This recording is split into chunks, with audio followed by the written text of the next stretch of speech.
وہ اپنی کار میں ایک دیہات سے گزر رہا تھا۔ اس نے دیکھا کہ ایک نوجوان ایک بوڑھے آدمی کے سر کی مالش کر رہا ہے۔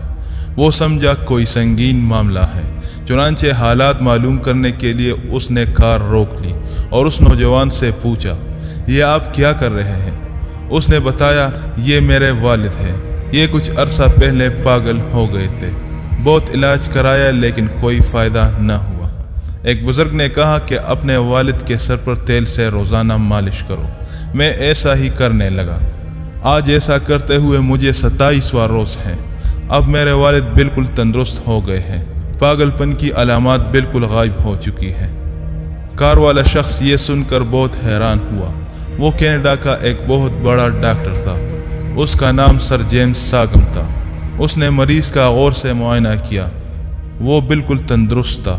اس کی سابقہ رپورٹس پڑھی، ان رپورٹس کے مطابق وہ شخص واقعی پاگل ہو گیا تھا۔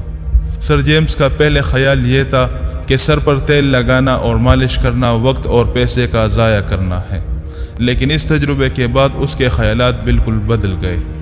اس معاملے میں ہمارے نبی صلی اللہ علیہ وآلہ وسلم کا کیا عمل تھا؟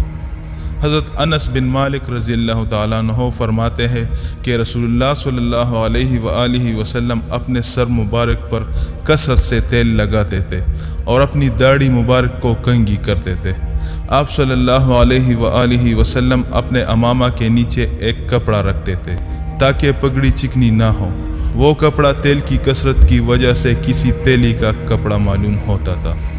جدید سائنس نے اب یہ بات تسلیم کر لی ہے کہ سر پر تیل لگانا اور مالش کرنا بہت زیادہ فائدہ مند ہے۔ اگر آپ نے ابھی تک ہمارے چینل کو سبسکرائب نہیں کیا ہے تو سبسکرائب کرنے کے ساتھ ساتھ نوٹیفیکیشن کے آئیکن کو بھی آن کر دیجیے اور کمنٹ باکس میں اپنی رائے کا اظہار کرنا نہ بھولیں۔